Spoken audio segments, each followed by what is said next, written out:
What's up? I'm AJ, and welcome back to Gen Z Garage. Welcome back.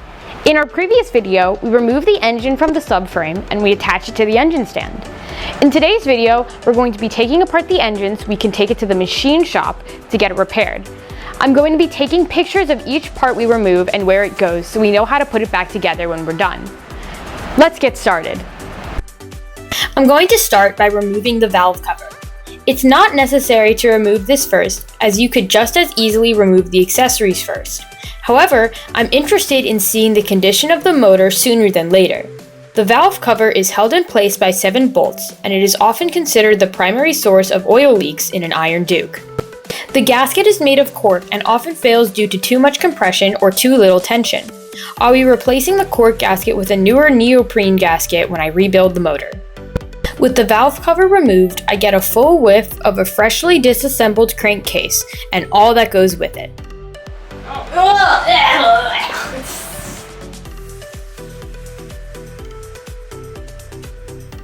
Next, I'll loosen each of the rocker arms and remove the push rods, being sure to place them in labeled order into my makeshift push rod holder.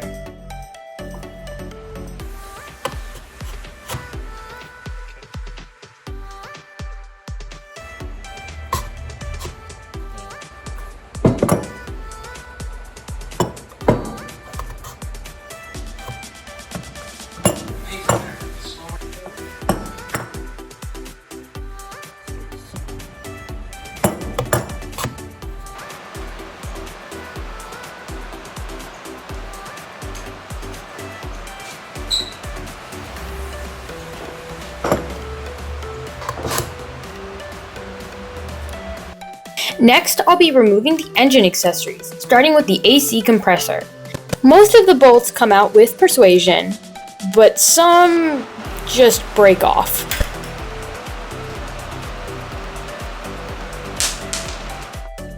The compressor is absolutely massive and weighs about 20 pounds for the steel DA6 model.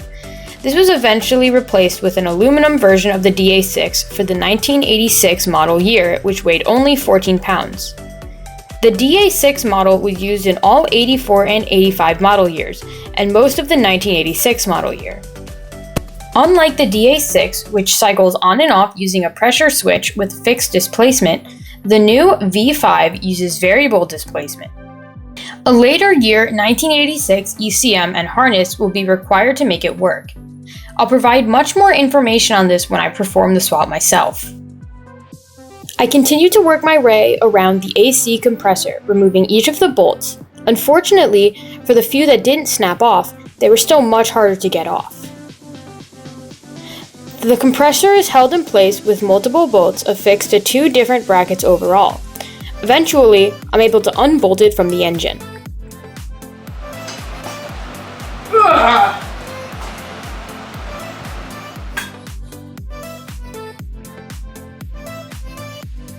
Next, I'll remove the oil dipstick tube and bracket.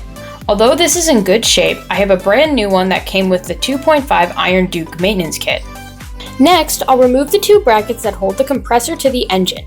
These will need to be cleaned, stripped, and the bolt holes drilled and retapped. Next, I begin removing the water pump. Most of the water pump housing is made of aluminum, and unfortunately, it looks as though there is heavy oxidization. There's obvious evidence of previous repairs, but the water pump could potentially be original. It seems it's likely leaked from every other place on the pump, however. As with everything else, these water pump bolts are specific to location, so I continue to take pictures as I remove them so I can see where everything goes. With the water pump out of the way, I'll begin tackling the starter. The starter is attached using 2 long 15mm bolts, and both should come out fairly easily. The starter is another one of those places where we can significantly improve both the reliability, starting performance, and weight of the Fiero. One of my goals on this renovation is to have not only a reliable Fiero, but one where I can maximize fuel efficiency. Responsible weight reduction where possible always helps.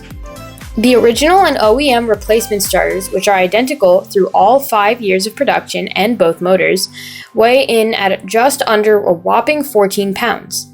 They are titanic in size and often overheat due to their proximity to the exhaust Y pipe in the V6. The newer gear reduction starters are available in pretty much any GM V6 from 1998 and newer and weigh in at just over 7.5 pounds. Almost half the weight of the original starter motor. As with the AC compressor, I'll provide more information when I reinstall the motor. Make sure when you remove the starter bolts you are careful to retain and count any shims or spacers that were used in the installation.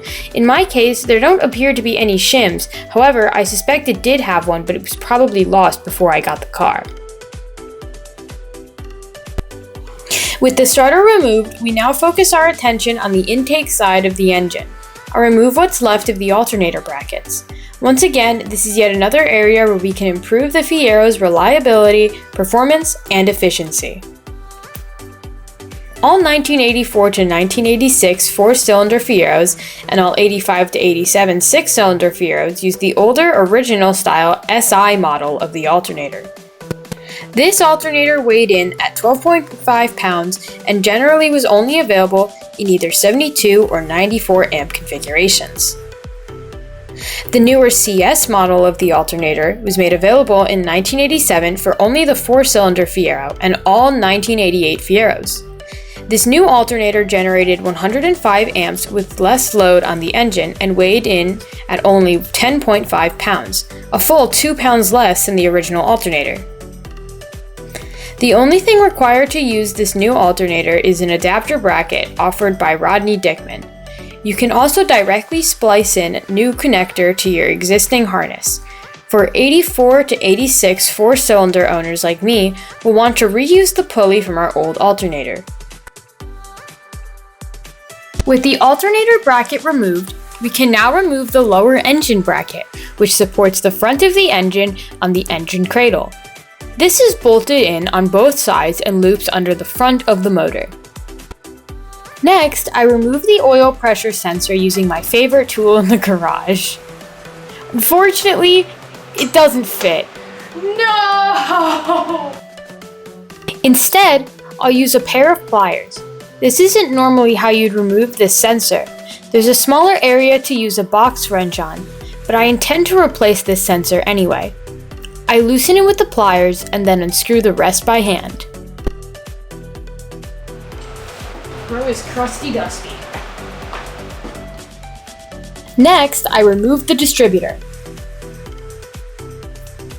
And then stuff the hole with a rag until I can disassemble the rest of the motor.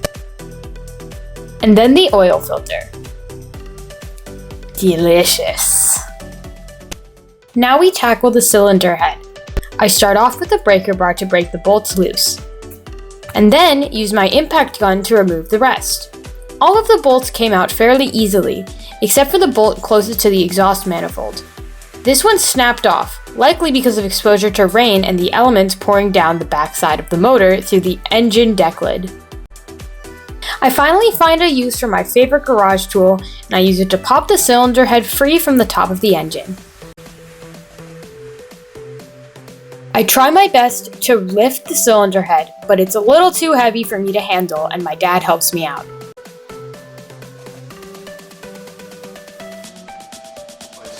Alright, let's see. I don't know if I can lift it. Yeah, there we go. You just easily popped it off, just like wood. Look, there's the broken bolt.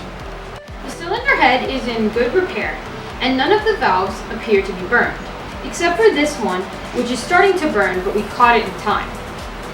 This is an example of an intake valve from a 1984 Fiero that was burned. Thank you for watching. In the next video, we're going to be disassembling the bottom part of the engine. So if you want to see that, make sure to like and subscribe so you don't miss a video. But before you go, I'd like you to tell me what this is in the comments below. Thank you again for watching.